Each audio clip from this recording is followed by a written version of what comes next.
আসসালামু আলাইকুম, আমি রোমান, অর্থনীতি বিভাগ 22-23 সেশন, ঢাকা কলেজ। আপনারা দেখতে পাচ্ছেন ঢাকা কলেজের ছাত্র সংসদ ভবন আমাদের শিক্ষার্থীদের উদ্যোগে, ঢাকা কলেজ ছাত্র সংসদ আন্দোলনের উদ্যোগে দীর্ঘ প্রায় 31 থেকে 32 বছর পরে খোলা হয়েছে। এটা এর মধ্যে হয়তোবা আরও অনেকবার খোলা হয়েছে, কিন্তু সেটা শিক্ষার্থীদের জন্য না, সেটা খোলা হয়েছে কলেজের কাজে, মানে এই ময়লা আবর্জনা রাখার কাজে আর কি। সহজভাবে যেটা বললে আপনারা দেখতে পাবেন যে আশেপাশের যে অবস্থা, এটা কোনো শিক্ষা প্রতিষ্ঠানের ছাত্র সংসদ ভবনের হতে পারে না।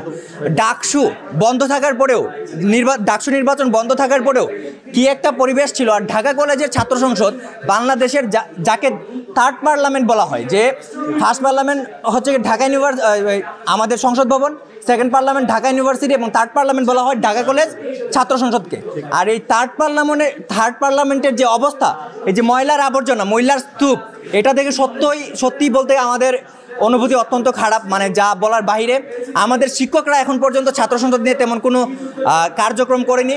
তো দীর্ঘ প্রায় 32 বছর পরে স্বৈরাচার শেখ হাসিনার পতনের ফলে আমরা এই ছাত্র সংসদ ভবনটা আজকে প্রথমবারের মতো খুলে দেখতে পারলাম। আমাদের জীবদ্দশায় হয়তোবা এর আগে কেউ খুলে দেখেনি যে শিক্ষার্থীরা।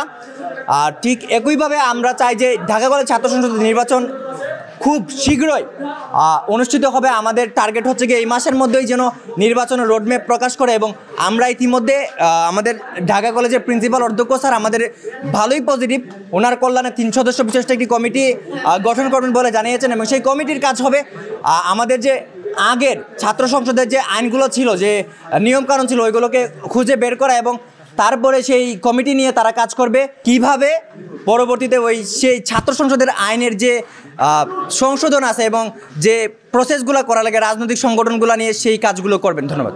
আনন্দের অনুভূতি এই জন্য যে আমরা দীর্ঘ 32 বছর পরে ছাত্র সংসদ রুমটা সেটার আমরা সচক্ষে দেখতে পাচ্ছি আর কি। এটা একটা আনন্দের অনুভূতি, এবং সেই সাথে হতাশার অনুভূতি হচ্ছে যে আমরা ছাত্র সংসদের ভবনটাকে, ছাত্র সংসদের কক্ষটাকে আমরা যেভাবে চেয়েছিলাম আমরা কিন্তু সেভাবে পাইনি। এখানে দেখছেন আপনারা যে একদম ভুতুরে একটা অবস্থা, জীর্ণশীর্ণ অবস্থা। এখানে বিভিন্ন ধরনের উপকরণ, বিভিন্ন ধরনের জিনিসপত্র এখানে রাখা হচ্ছে, যেগুলোর সাথে ছাত্রদের সাথে কোনো কানেকশন নাই। ছাত্রদের অধিকার দাবি আদায় বা ছাত্রদের যে এইগুলোর সাথে কিন্তু কোনো ধরনের সম্পর্ক নেই এই যে এখানে যে জিনিসপত্রগুলো রয়েছে। এবং আরেকটা হতাশার ব্যাপার হচ্ছে আমরা ক্যাম্পাসে কোনো মিটিং করার জন্য, কোনো সভা সমাবেশ করার জন্য বা কোনো ধরনের মত বিনিময় করার জন্য কিন্তু আমরা কোনো রুম পাই না। আমাদের সেই অডিটোরিয়ামটা ব্যবহার করতে হয়, বড় একটা অডিটোরিয়াম, সেটাও সবসময় খোলা থাকে না।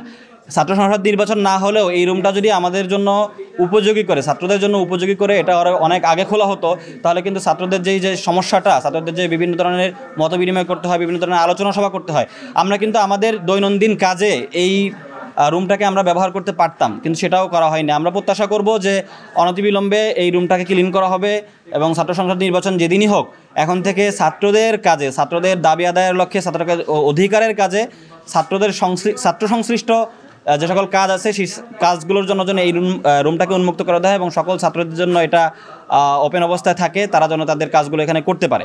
আমাদের যে রুমের সংকট, সেই সংকটটা যেন আর না হয়।